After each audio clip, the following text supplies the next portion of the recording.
Ya se ha inaugurado la primera fase del recinto penitenciario, Centro de Corrección y Rehabilitación La Nueva Victoria, y realmente hemos visto en las noticias el revuelo que ha causado las nuevas instalaciones del penal. Opiniones positivas y negativas han llovido desde los pocos días de su apertura, pero también ha recibido muchas críticas sobre la magnitud del proyecto, lo que falta por entregar, unas instalaciones diseñadas y en tan poco tiempo. No han dado espacio a que un profesional conocedor del tema pueda expresar adecuadamente sus críticas y sobre todo no se entiende el porqué de su precipitada puesta en marcha, de su construcción sin filtrar el proyecto por las distintas opiniones de expertos.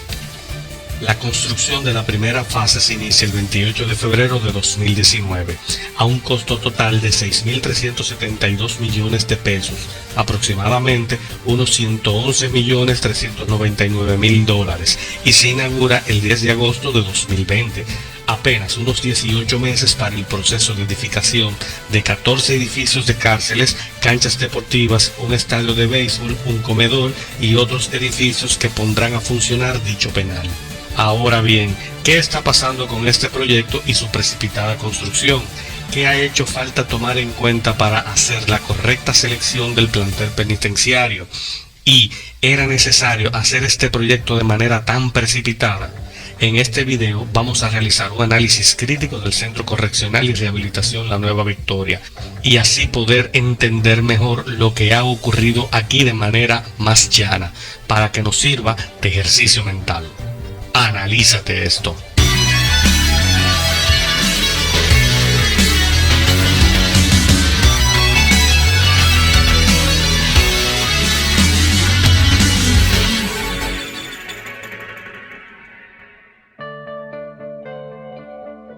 En esta ocasión he decidido hacer este video con la intención de explicar el proceso de análisis crítico para una edificación, aunque al mismo tiempo va a ser una opinión personal que tengo respecto al caso que ya se está explicando. El Centro Correccional y Rehabilitación La Nueva Victoria es una edificación que desde cierto punto de vista se debe de hacer un análisis minucioso de lo que ha pasado aquí por todas las implicaciones que con su construcción ha conllevado. Me refiero al hecho de que una construcción que ha costado tantos millones de pesos se ha desperdiciado la oportunidad para que ésta se convierta en un referente de arquitectura penitenciaria que pudiera ser un referente para Latinoamérica y el Caribe. Pero sobre todo, que este análisis nos sirva como un ejercicio mental para poder aprender a hacer análisis críticos de edificaciones, una práctica muy importante para quienes quieren aprender arquitectura. El proceso de análisis crítico será el siguiente. Primero vamos a revisar los hechos a modo de aspectos, luego vamos a hacer un análisis profundo de las situaciones planteadas y final de cuentas vamos a hacer un diagnóstico a modo de conclusión de todo lo que hemos planteado. Así que empecemos.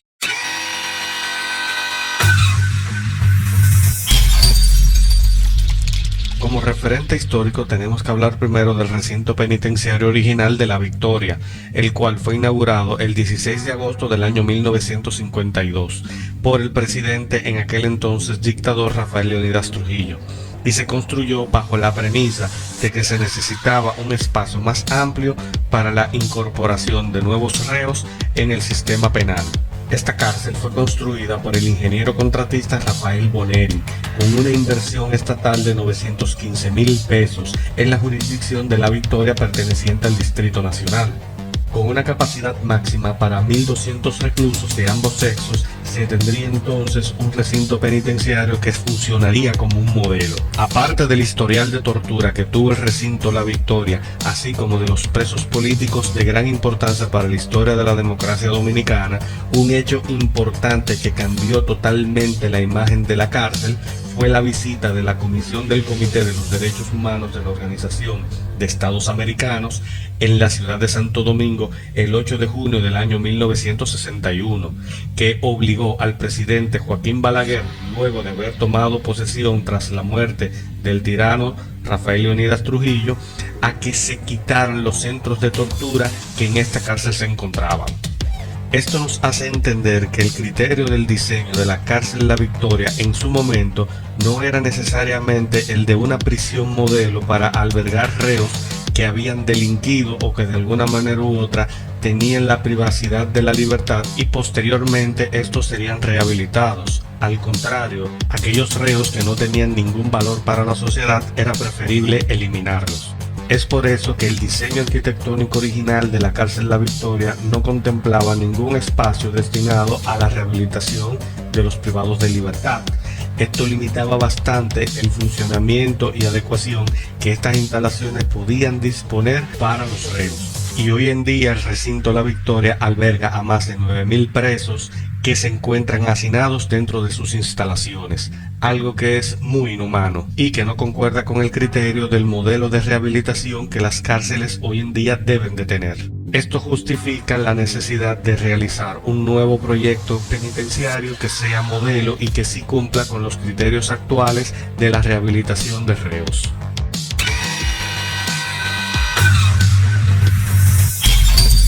Desde el punto de vista social, es importante que se pueda contar con un sistema penitenciario moderno y actualizado que permita, a través de los planes y los proyectos de rehabilitación, que los reos puedan reincorporarse una vez cumplida su condena a la sociedad.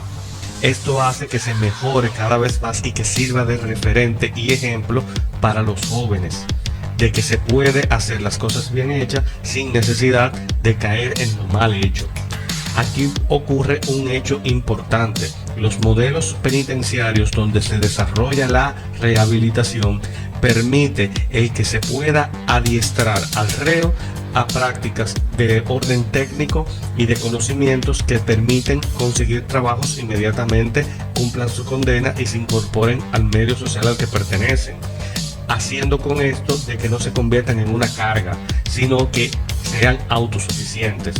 Por esto, como valor social, es importante que se entienda que un nuevo modelo penitenciario a través de unas nuevas instalaciones que sí permitan la rehabilitación para conseguir con esto que los reos se incorporen a la sociedad, que se puede convertir en un modelo y ejemplo para los demás.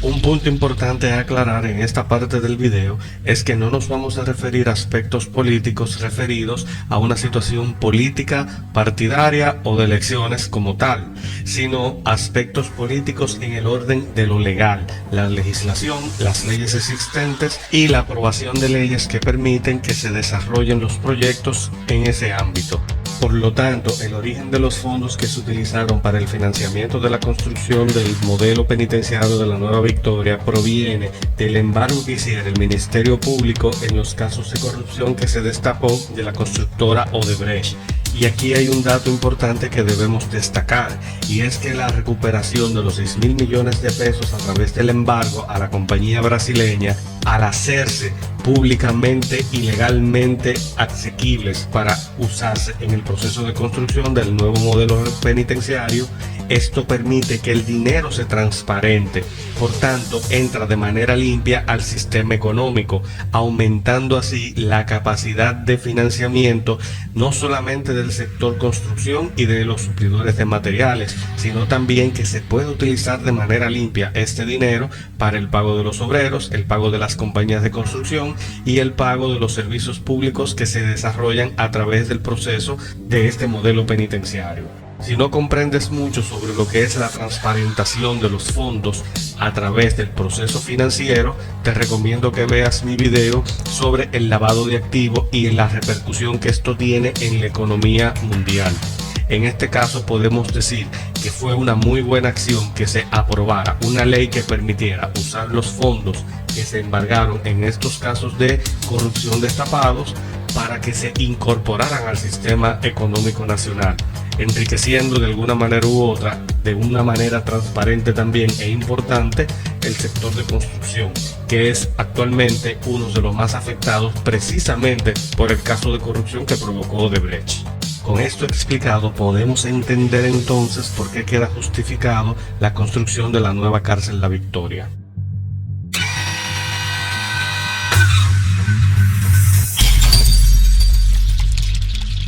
Como aspecto constructivo y de diseño podemos decir lo siguiente. Teniendo el dato de que el recinto penitenciario se construyó en un terreno de 6.407.083 metros cuadrados, podemos entender que es un proyecto de una gran magnitud, muy ambicioso y que realmente requiere de un análisis muy profundo para su diseño, así también como para su construcción, ya que no se tomaron en cuenta estos aspectos para la decisión final de lo que sería el proyecto.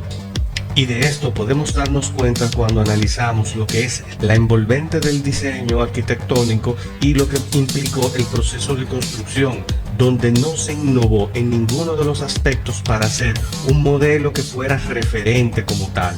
Una inversión millonaria que incluso no solamente que se pierde la oportunidad de hacer un gran proyecto, sino que no se tiene la perspectiva de hacer algo que tenga visual distinta a lo que ya estamos acostumbrados a entender con el término de icónico como modelo arquitectónico para las cárceles para Latinoamérica y el Caribe. No se utilizó ninguna solución actual del uso de los materiales de construcción. Por ejemplo, utilizar el hormigón visto como una solución o un remedio para evitar el mantenimiento mensual o anual de las instalaciones contra la pintura, el desgaste y otros efectos que el hormigón visto ofrecen como solución, aprovechando las bondades de la técnica del brutalismo como se han hecho en otras instituciones que no son penitenciaría y sin embargo sí utilizan el hormigón visto para proteger y garantizar la reducción de los costos de mantenimiento de su edificación. Se pudo haber aprovechado muchísimo mejor esta cualidad, ahorrando millones de pesos anuales que ahora mismo vamos a tener como una carga para las nuevas generaciones en el mismo proceso del recinto. Tenemos que entender que los reclusos que van a estar ahora utilizando estas nuevas instalaciones no necesariamente conocen o entienden o tienen las costumbres de que no deben colocar los pies en la pared, de que no se deben de recostar, provocando con esto un deterioro visual que va a deslucir la fachada de las edificaciones. Pero que para los criterios de rehabilitación que se quieran utilizar es muy importante que lo visual también sea reflejo de lo que se quiere lograr, crear una nueva imagen. Aparte de esto, tengo que decir mucho sobre lo que tiene que ver con la envolvente arquitectónica. Se utilizó el modelo arquitectónico más simple que se podía diseñar, utilizando formas geométricas que realmente dejan mucho que desear. Y es que en realidad el nuevo modelo penitenciario tiene un envolvente que al parecer da la sensación de que fue un estudiante regular de primer año de arquitectura a quien le pidieron hacer un proyecto de un diseño y tuvo que hacerlo rápidamente. No le quedaron más opciones que utilizar los elementos más básicos que se dan en la cátedra para que comprenda un poco el espacio. Pero ojo con esto, no estoy diciendo que la compañía arquitectónica que estuvo a cargo del diseño sea la responsable de esta desfachatez. Más bien entiendo, y es mi opinión también personal en este sentido, de que lo que ocurrió aquí fue que se le exigió de manera muy precipitada a esa compañía que diseñaran el modelo más simple y que se pudiera construir lo más rápido posible para poder cumplir con los criterios que se exigían en el momento en que la promesa de campaña hablaba de ese nuevo modelo penitenciario. Y habría que entender de que realmente no había tiempo para ponerse a discutir sobre filosofías arquitectónicas, definir un estilo representativo y más aún, desarrollar nuevas tendencias de la arquitectura que permitieran el diseño correcto de un edificio arquitectónico que pudiera ser referente. Al contrario, la idea era resolver rápidamente porque ya se venían las elecciones encima y había que hacer campaña. Es una lástima que a nivel gubernamental no se tomara el tiempo ni se consultara con las entidades que representan a los profesionales de la arquitectura y que en un foro, por ejemplo, se pudiera definir cuáles eran las recomendaciones apropiadas para desarrollar el mejor modelo arquitectónico y aprovechando la cantidad de dinero que se había recuperado a través del caso de corrupción que ya se había resuelto para que este modelo arquitectónico pudiera ser realmente una arquitectura representativa de lo que es la vanguardia en la República Dominicana.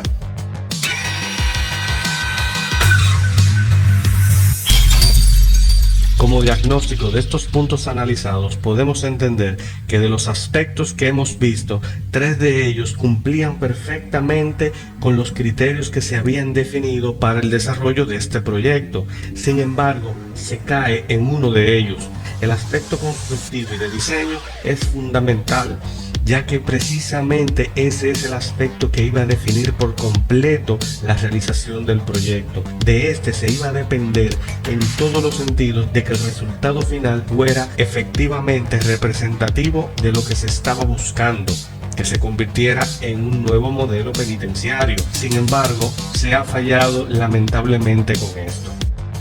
En conclusión, este recinto penal tiene la particularidad de que simplemente se construyó para cumplir con un proceso electoral como propuesta de campaña y la promesa de resolver una situación que sí existe actualmente, pero no había interés de cumplir con los criterios fundamentales que la experiencia del desarrollo de un proyecto bien sustentado profesionalmente presenta. Al contrario, lo que veo de esta construcción es otra muestra de que quienes los gobiernan poco les interesa o le importa la opinión de los expertos. Incluso me atrevo a decir que no aceptarían críticas de terceros porque estos no representan sus propios intereses. Un proyecto de esta magnitud, con los fondos disponibles y una correcta visión, pudieron haber sido el reflejo de un resultado sin precedentes para la realización de un proyecto modelo tanto para la región del Caribe como para Latinoamérica. ¿Por qué no? Si con esa inversión que se hizo se podría haber logrado un mejor proyecto con una arquitectura más acorde a los nuevos tiempos y posicionar a la República Dominicana como un país progresista en varias vertientes. Sin embargo, el resultado fue otra vez más de lo mismo a lo que nuestros gobernantes nos tienen acostumbrados: hacer lo que yo quiera, y quien critica lo hace por envidia. Bueno, considero que la crítica es parte de la superación en todos los sentidos. Se ha desperdiciado una oportunidad de oro al haberse gastado tanto dinero en un proyecto que pudo haber entregado más, con más visión y con más perspectivas de lo que nos han mostrado, y se cuestiona incluso ¿dónde están las academias, las instituciones pertinentes y las sociedades gremiales que pudieron haber funcionado como consultores de este proyecto? ¿Es que no vale la pena contar con el Producto Nacional en esas disciplinas del conocimiento? Nadie lo sabe, pero algún día darán su explicación. Y esperemos en lo adelante que las nuevas autoridades no cometan estos errores que dejan mucho que pensar y analizar, que tomen en cuenta la opinión de quienes han dado su vida a expandir el conocimiento y han demostrado incluso tener la capacidad de aportar más a su país para enaltecer su nombre como se merece. Hasta cierto punto se puede entender lo que aquí ha sucedido, pero al final de cuentas no tiene ninguna justificación. Lo importante es que se tome en cuenta el sentido de lo profesional antes que los intereses personales. Espero que el video te haya gustado y que nos compartas tu opinión en la cajita de comentarios más abajo. No olvides suscribirte, darnos like y compartir el video. Activa la campanita para que recibas notificaciones cada vez que subamos videos como este. Nos vemos en el próximo video. Analízate esto.